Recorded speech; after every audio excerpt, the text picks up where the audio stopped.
चलिए हम एरे के बारे में देखेंगे। अगर एरे की बात की जाए तो एरे में मैं अगर वेरिएबल की बात करूं जावास्क्रिप्ट में वेर एन, तो आपको पता है कि एन में एक वैल्यू स्टोर होगी। क्लियर है? और मैं चाहता हूं कि 50,000 वैल्यू स्टोर हो जाए।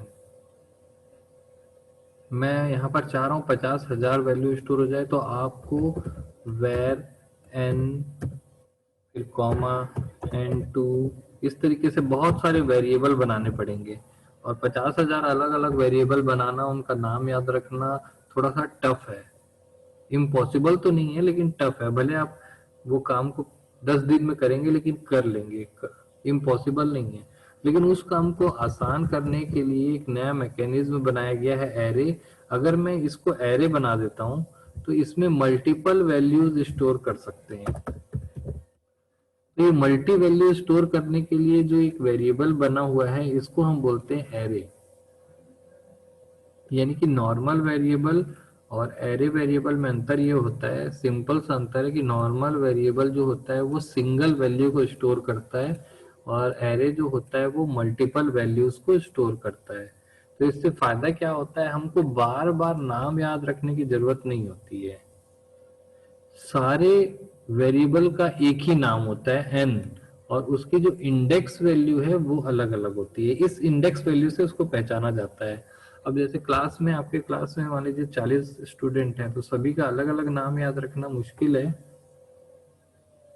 आप सभी का एक ही नाम रख दिया जाए BCA 1, और सबको अलग अलग इंडेक्स से पहचाना जाए, रोल नंबर 1 2 3 4 5, तो ये काफी आसान होता है कि एक ग्रुप का एक ही नाम रख दिया गया है और उनको उनके इंडेक्स वैल्यू से पहचाना जाता है। और इंडेक्स वैल्यू को जानबूझ के लगाया गया है क्योंकि इंडेक्स वैल्यू 1 2 3 4 इस फॉर्मेट में होती है और इनके साथ लूप का इस्तेमाल काफी अच्छे से किया जा सकता है। तो मैं एक लूप लगा सकता हूँ जिसमें आप पूरे क्लास के मेंबर्स को मैं एक्सेस कर सकता हूँ और एक ही वेरिएबल का नाम दे करके। क्लियर है?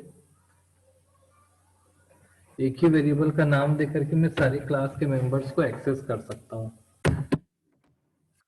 तो इससे फायदा ये होता है कि प्रोग्रामर का काम जो है वो आसान हो जाता है और कोई इससे ज्यादा इसका यूज नहीं है। केवल प्रोग्रामर को बड़े डेटा सेट को हैंडल करने के लिए ये मैकेनिज्म बनाया गया है। दो प्रोग्रामर हैं, एक प्रोग्रामर एरे का यूज कर सकता है, दूसरा प्रोग्रामर बिना एरे के भी बना सकता है। तो अगर एरे का यूज करेगा तो उसका प्रोग्राम स्मार्ट तरीके से बनेगा, जल्दी बन जाएगा, कम मेहनत से बनेगा। जो बिना एरे के बनाएगा वो क्या करेगा, उसका प्रोग्राम बहुत देर में बनेगा और जब मैं उसको चेंज करने बोलूंगा तो फिर वो परेशान भी हो जाएगा। मैं 50,000 है, कल की डेट में अगर मैं उसको 1 लाख करने बोलूं तो जो एक एक करके बनाया था बिना एरे के वो फिर से 50,000 बार कोड करेगा, जबकि एरे वाला वैसा नहीं करेगा। क्लियर है? तो ये था आपका एरे। एरे को कई तरीके से डिफाइन किया गया। सबसे पहला आपको ये डेफिनेशन सुनने के लिए मिलेगी कि array is a group of variables. Correct है, एरे वेरिएबल्स का ग्रुप होता है जिनमें सभी वेरिएबल के नाम सेम होते हैं, एक ही नाम के वेरिएबल होते हैं। दूसरी डेफिनेशन मिलेगी, array is a collection of same data type. बिल्कुल करेक्ट है, एक जैसे डेटा टाइप वाले वेरिएबल्स का कलेक्शन होता है। उसके बाद आपको ये डेफिनेशन सुनने मिलेगी, array can store multiple values. Array जो है वो मल्टीपल वैल्यूज को स्टोर कर सकता है एक ही समय पर। अगली डेफिनेशन मिलेगी, एरे ऐसे वेरिएबल्स का ग्रुप है जिनके नाम तो सेम है बट इंडेक्स वैल्यू अलग अलग होती है। अगली डेफिनेशन सुनने मिलेगी कि एरे ऐसे वेरिएबल का ग्रुप है जो नाम को शेयर करते हैं, सभी अपने एक ही नाम को सभी लोग शेयर करते हैं। तो कई तरीके के आपको डेफिनेशन सुनने के लिए मिलेंगी, लेकिन उसमें से कोई भी एक डेफिनेशन आप लिखिए पहली लाइन पर। बट एरे का बेनिफिट यही है कि वो एक मल्टीपल वैल्यूज स्टोर कर सकता है। सिर्फ एक ही बेनिफिट है कि वो मल्टीपल वैल्यूज को स्टोर कर सकता है और एरे एक लीनियर डेटा स्ट्रक्चर है। क्लियर है? अब एरे के डिसएडवांटेजेस क्या क्या हैं, कोई बता सकता है? एरे के कुछ डिसएडवांटेज होंगे या कुछ लिमिटेशंस होंगे? देखिए मैं आपको बताऊं कि एरे में कुछ लिमिटेशन भी है, लिमिटेशन भी आप साथ में देखेंगे। एरे की जनरली आप देखेंगे कि जो एरे की जो साइज होती है ना वो फिक्स होती है, तो इसको आप जैसे चेंज करना चाहें रन टाइम पर, तो उसके लिए एक मैकेनिज्म बना हुआ है डायनेमिक एरे। डायनेमिक एरे जो होता है उसकी साइज कभी भी चेंज की जा सकती है, बढ़ाई या कम की जा सकती है। तो देखा जाए तो एरे अगर स्टैटिक है तो उसकी साइज फिक्स होगी, और डायनेमिक है तो उसकी साइज हम कभी भी चेंज कर पाएंगे। तो इस तरीके से डायनेमिक एरे जो है अगर आप यूज करते हैं तो आप उसकी साइज चेंज कर पाएंगे, और कभी भी रन टाइम पर मेमोरी एफिशिएंट प्रोग्राम आप दे पाएंगे उसमें। क्लियर है? अगला उसका जो लिमिटेशन है, डायनेमिक एरे ने हमारा जो पहला लिमिटेशन था वो दूर कर दिया। दूसरा एक बहुत बड़ा इसमें आपको लिमिटेशन देखने के लिए मिलेगा कि एरे जो होता है ना वो सिमिलर टाइप की वैल्यूज को स्टोर करता है। जैसे पहला अगर नंबर है तो सारे नंबर्स को स्टोर करेगा, सेम डेटा टाइप की वैल्यू को स्टोर करता है। मैं ऐसी वैल्यू को स्टोर नहीं करा सकता एरे में। जैसे पहला वैल्यू है अमन, और फिर दूसरा वैल्यू है 6, और तीसरा वैल्यू है मान लो आपका है 88.7। ठीक है, अब यहाँ पर अरविंद,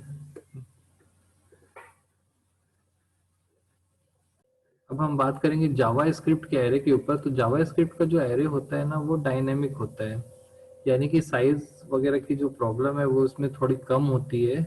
और जावा स्क्रिप्ट में एरे को आप काफी अच्छी तरीके से यूज कर सकते हैं। तो डायनेमिक एरे होने की वजह से इसमें कोई फिक्स साइज नहीं होती है।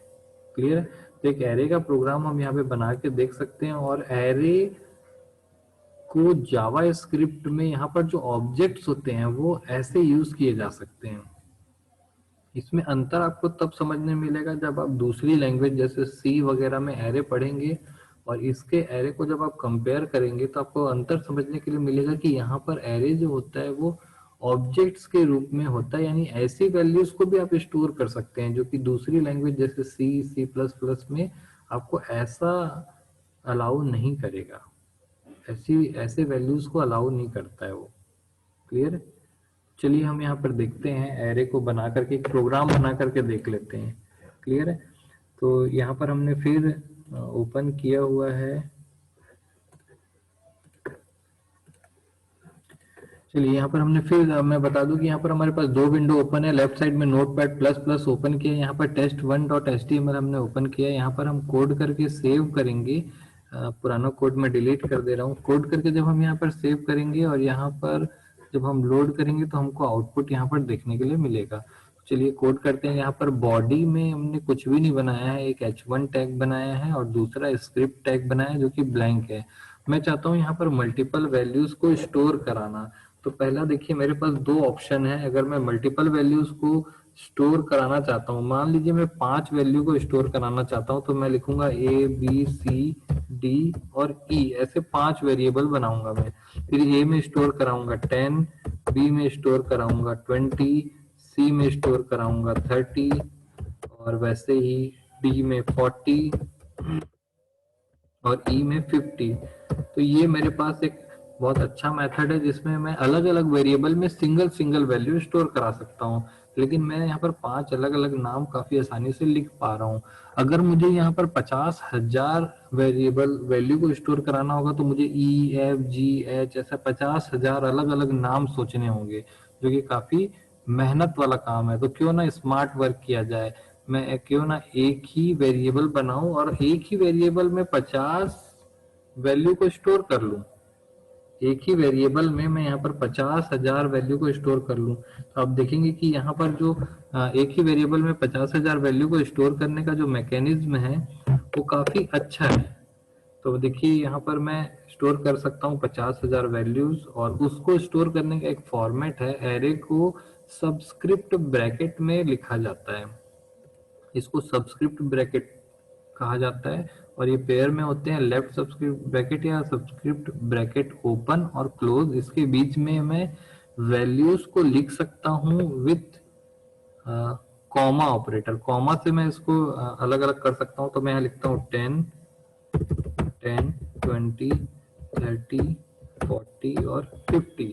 तो देखिए काफी आसानी से मैंने 5 वैल्यूज को एक ही वेरिएबल में स्टोर कर लिया, जबकि मैं यहाँ पर बी में केवल एक ही वैल्यू को स्टोर कर पा रहा हूँ। तो आप यहाँ पर अंतर देख पा रहे होंगे, जिन्होंने एरे अभी नहीं पढ़ा है कभी भी, तो वो अंतर देख पा रहे होंगे कि यहाँ पर जो बी है वो नॉर्मल वेरिएबल है, इसमें एक सिंगल वैल्यू स्टोर हो रही है, और यहाँ पर जो ए है वो एक एरे वेरिएबल है जिसमें मल्टीपल वैल्यू स्टोर हो रही है। तो मल्टीपल वैल्यू स्टोर करने के लिए या एरे बनाने के लिए जावास्क्रिप्ट में बहुत ज्यादा मेहनत नहीं करनी होती है, सिर्फ मल्टीपल वैल्यूज को इस तरीके से सबस्क्रिप्ट ब्रैकेट में कॉमा से सेपरेट करके देना होता है, तो ये ऑटोमेटिकली इसको एरे में कन्वर्ट कर देता है। जबकि दूसरी लैंग्वेजेस जैसे सी सी प्लस प्लस में देखेंगे तो वहां पे स्पेशली डिक्लेयर करना पड़ता है आपको एरे को, और आपने यहाँ पहले भी पढ़ा है कि इम्प्लिसिट डिक्लेरेशन जावा स्क्रिप्ट में किया जाता है।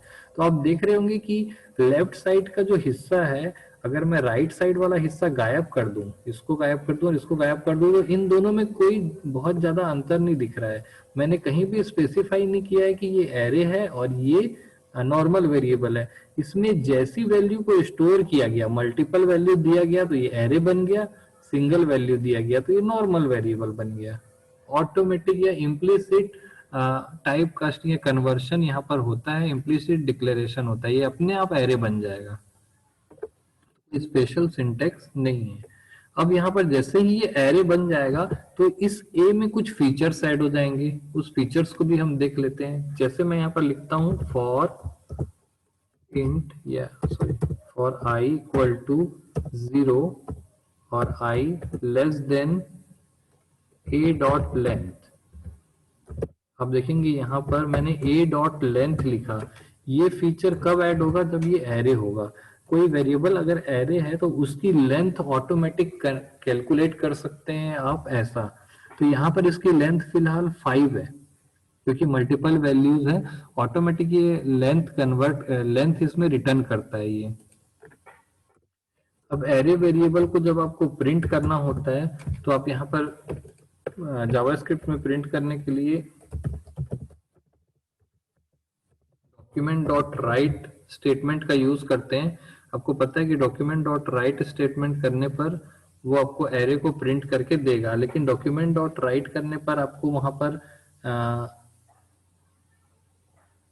जो है पुरानी वैल्यू शायद ना मिले, इसलिए इसमें हम इसमें देख लेंगे कि डॉक्यूमेंट डॉट राइट में हम बी आर लगा के प्रिंट कर देते हैं। तो मैं यहाँ पर ऐसा लिख सकता हूँ ए और आई।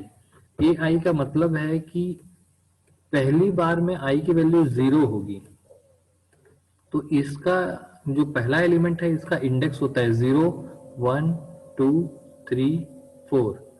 तो 0 to 4 ये इंडेक्स चलेगा, 0 to इसके लेंथ से एक कम 0 to 4 चलेगा। तो यहाँ पर मैं इसको प्रिंट कर सकता हूँ, और यहाँ पर प्रिंट करने के लिए मैं यहाँ पर बी आर लगा देता हूँ ताकि नीचे लाइन का गैप मिले मुझे। बी आर टैग लगाया मैंने।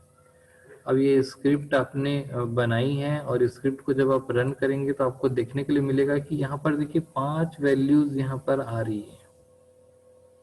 तो अब आप यहाँ पर देख सकते हैं कि 5 वैल्यू के बदले मैं यहाँ पर 60 70 जितना देना है दे दो आप, और यहाँ पर सेव किए। मल्टीपल वैल्यूज, लिमिट नहीं है कोई कि 2 होगी 5 होगी 6 होगी। तो आपने एक नॉर्मल वेरिएबल और एरे वेरिएबल में अंतर देख पा रहे होंगे कि नॉर्मल वेरिएबल जो है वो केवल एक सिंगल वैल्यू स्टोर करता है, और एरे वेरिएबल जो है वो एक मल्टीपल वैल्यू स्टोर करता है। और ये सेम उसी की तरह है जैसे कि मैंने अभी आपको दिखाया था कि एक जो बॉक्स था, ये मैंने दिखाया था कि एरे जो है ये बड़े बॉक्स की तरह है, और जो नॉर्मल वेरिएबल है वो एक छोटे छोटे बॉक्स की तरह है, सिंगल सिंगल वैल्यू स्टोर करता है। इससे ज्यादा इसका कोई एडवांटेज नहीं है, और ये एडवांटेज ही इतना बड़ा है कि बहुत बड़े बड़े डेटा सेट को काफी आसानी से यूज किया जाता है। कंप्यूटर में यूज होने वाले जितने भी डेटा स्ट्रक्चर हैं, आपका एक्सेल हो गया, डेटाबेस हो गया, आपके मार्कशीट जनरेशन हो गया, जितने भी बड़े बड़े टास्क परफॉर्म किए जाते हैं डेटा सेट से लेकर के, सब में एरे और लूप कंपलसरी होता है। बिना एरे और लूप के लगभग कोई भी डेटा सेट को आसानी से हैंडल नहीं किया जाता। ऐसा कोई भी डेटा सेट जिसमें डेटा आपको दिख रहा है, जैसे मार्कशीट हो गया, आपका कोई भी ऑनलाइन एग्जाम हो गया, अटेंडेंस हो गया, आप अभी अटेंडेंस अपना देते हैं, वो सारी चीजों में एरे जरूर यूज हुआ है। क्लियर है?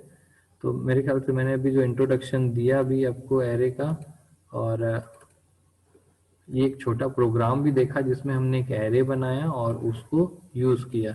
अगली क्लास में हम देखेंगे कि एरे को जावा स्क्रिप्ट में हम कैसे किन किन मेथड से बना सकते हैं और उनमें क्या क्या ये फीचर्स हम इस तरीके से यूज कर सकते हैं। क्लियर है? इसमें किसी को कोई डाउट है तो पूछ सकते हो आप लोग।